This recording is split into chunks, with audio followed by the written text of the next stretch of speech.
So last time we were talking about how dealerships can sometimes use that monthly payment to kind of mask the true cost of a car. Right. Yeah. But you know what really gets me are all those hidden fees. Oh, tell me about it.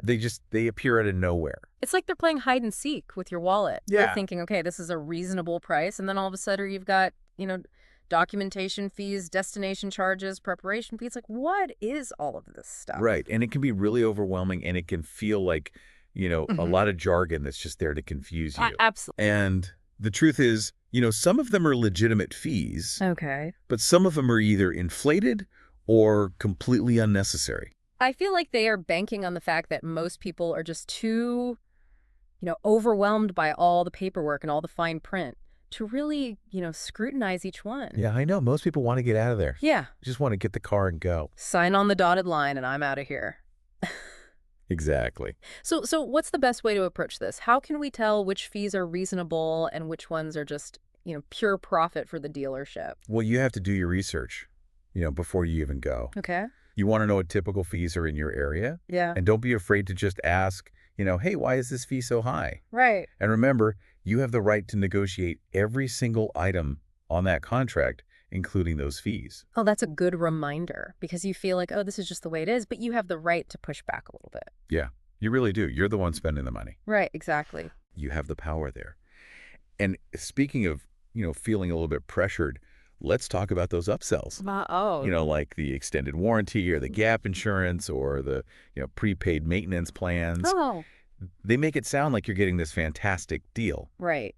But a lot of times those products are marked up so high. Yeah, I have definitely fallen victim to the extended warranty fear-mongering. Oh, I know. Especially with a new car, you think, oh my gosh, what if something happens? I need to be protected. Right. They prey on that fear Right, and make you think that you need this extra protection. right. But the truth is, you often don't do. Yeah. New cars already come with a manufacturer's warranty. Right. And usually you can get much better deals on those things like insurance or maintenance plans from another company, not the dealership. So again, it's about doing your homework and not just making a decision in the moment based on fear or pressure. Exactly. And that brings us to another area where it's really important to be informed, and that's the financing part. Yeah. Probably, for most people, the most intimidating part of the process. Well, it's confusing, right? It is. APRs, interest rates, loan terms, it's all very jargony. Yeah. You really have to educate yourself because this is another area where the dealership can make a lot of profit. So even if I've done my due diligence and, gone to my bank or my credit union and got pre-approved for a loan, the dealership might still try to kind of steer me towards their own financing. Yeah, they might. And one thing they do is called marking up the interest rates.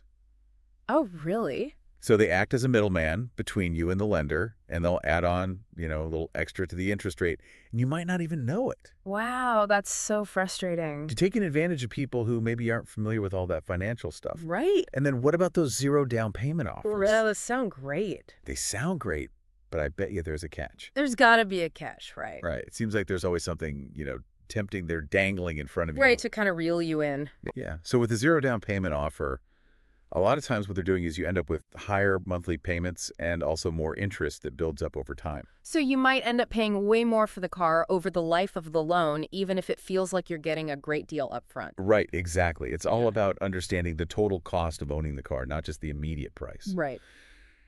And another thing with those zero down payment offers, you start off underwater on the loan. Underwater. Yeah, you owe more on the loan No. than the car is actually worth, Okay. which can be a problem if you need to sell it I got it. or, trade it in later. You might not get enough to cover the loan. Okay, so we talked about hidden fees, we've talked about upsells, we've talked about all the financing tricks. Is there anything else you should be aware of in this car buying maze? Well, there is. And in part 3, we're going to talk about something that's a little bit less tangible, but it's equally important. Okay. And that is the emotional aspect of buying a car